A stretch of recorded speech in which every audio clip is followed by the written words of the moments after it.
आप सभी को मेरी तरफ से जय माता दी। मनुष्य जो कर्म करता है उसका फल तो उसे भुगतना पड़ता है, इसमें जरा सी भी शंका वाली बात नहीं है। हमें कर्मों का फल अवश्य ही भुगतना पड़ता है, क्योंकि मनुष्य ही अच्छे और बुरे कर्म करता है, पशु नहीं, पक्षी नहीं, जानवर नहीं। इसीलिए हम अपने कर्मों का फल अवश्य भुगतना पड़ेगा, चाहे देर हो या सवेर। कर्म सिर्फ हमें भुगतने ही पड़ेंगे। इसीलिए कर्म करने से पहले एक बार अवश्य सोचें, क्या मैं यह सही कर रहा हूँ या नहीं। अगर कर्म करने से पहले अच्छे से सोच ले तो शायद हम बुरा कर्म करने से बच सकते हैं। अगर आपने अपने आप को बचा लिया तो सजा से भी बचा लिया। आपने बुरा कर्म कर लिया तो एक ना एक दिन भगवान आपको सजा अवश्य ही देंगे। इस जन्म में नहीं, अगले जन्म ही सही, लेकिन आपको कर्मों का फल तो भुगतना ही पड़ेगा।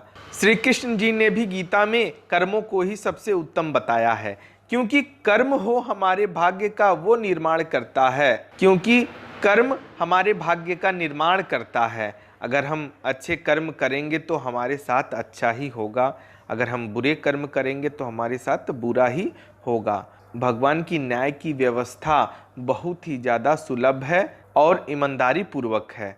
कर्म का फल अच्छे कार्य करने वाले को अच्छा और बुरे कर्म करने वालों को बुरा फल अवश्य ही भोगना पड़ता है। भगवान के घर में देर है मगर अंधेर नहीं। जिसको आप देर समझते हैं वो असल में देर नहीं है।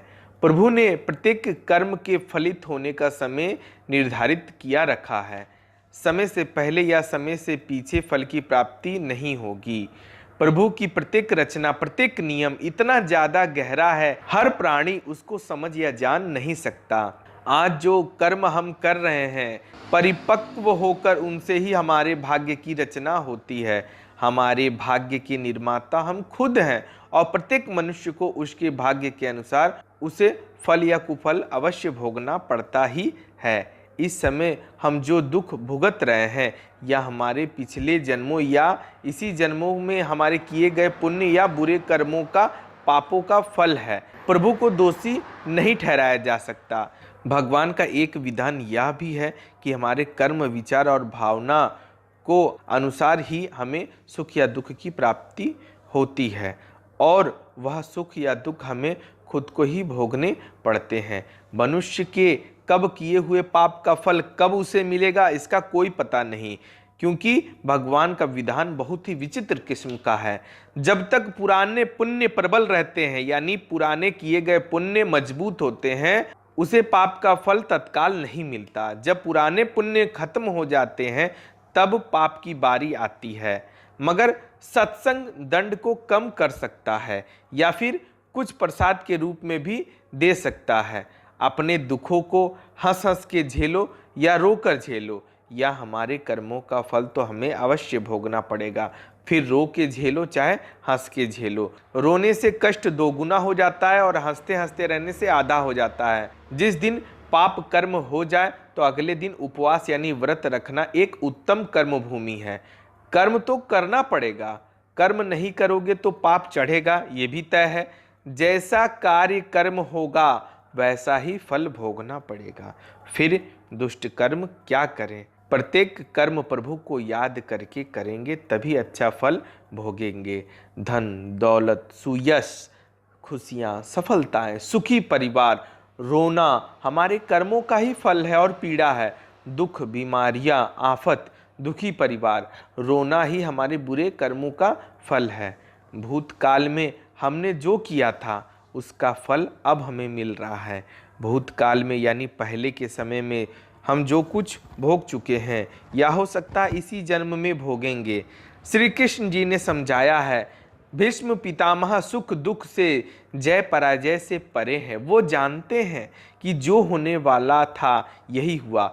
भीष्म ने श्री कृष्ण ने कहा, भगवान मैंने ध्यान करके अपने 73वें जन्म तक देखा, मैंने तो कोई कुकर्म नहीं किया, फिर मुझे बाणों की शस्या पर क्यों सोना पड़ रहा है? श्री कृष्ण जी ने मुस्कुराकर कहा, हे संयम मूर्ति भीष्म, 73वें जन्म के पहले 74वें जन्म तक जब आपको पता चलता है, जब आप किशोर थे तब वन में घूमने गए, वहां पत्ते पर बैठी टिड्डी के शरीर में आपने कांटा चुभोया था। उस कर्म का फल घूमते घूमते अब मिल रहा है। कर्म का फल 6 साल में 2 गुना हो जाता है, 12 साल में 4 गुना हो जाता है, 18 साल में 8 गुना हो जाता है और 24 साल में 16 गुना हो जाता है। इस प्रकार आपको कर्म का फल मिलता है। इसीलिए जब आप कर्ता होकर कर्म कर रहे हैं तो सोच लें कि इसका परिणाम या फल क्या होगा। इसी के लिए आप सभी से बस यही कहना चाहता हूँ कि कर्मों का फल तो हमें या तो इसी जन्म में मिले या अगले जन्म में मिले, लेकिन मिलना तो तय है, क्योंकि भगवान की मेमोरी कुछ ज़्यादा ही सॉलिड होती है। इसी के लिए आप सभी से बस यही कहना चाहूँगा, कोशिश ये करें, मंदिर जाए तो सबसे पहला प्रार्थना यही करें, हे प्रभु हे माता, मुझसे गलत कर्म होने से मैं बचूं, ऐसा मुझे आशीर्वाद प्रदान करें। या घर में भी आप पूजा पाठ करके जब निकलें तो एक बार प्रार्थना अवश्य कर लें कि मेरे द्वारा किसी का दिल ना दुखे, ना किसी को कष्ट हो, ना मेरे वजह से किसी को परेशानी हो। ऐसा आशीर्वाद मांग के ही आपको घर से बाहर जाना चाहिए। कोशिश तो हमेशा यही करनी चाहिए कि गलत कर्म ना हो, लेकिन मनुष्य है, कभी कभी गलत कर्म हो जाते हैं, ये भी स्वाभाविक है, लेकिन आपको ध्यान में रखते हुए कर्म करने चाहिए। यही मैं आप सभी को सलाह दूंगा। जानकारी पसंद आई हो तो चैनल को सब्सक्राइब करना बिल्कुल ना भूलें। धन्यवाद। जय माता दी।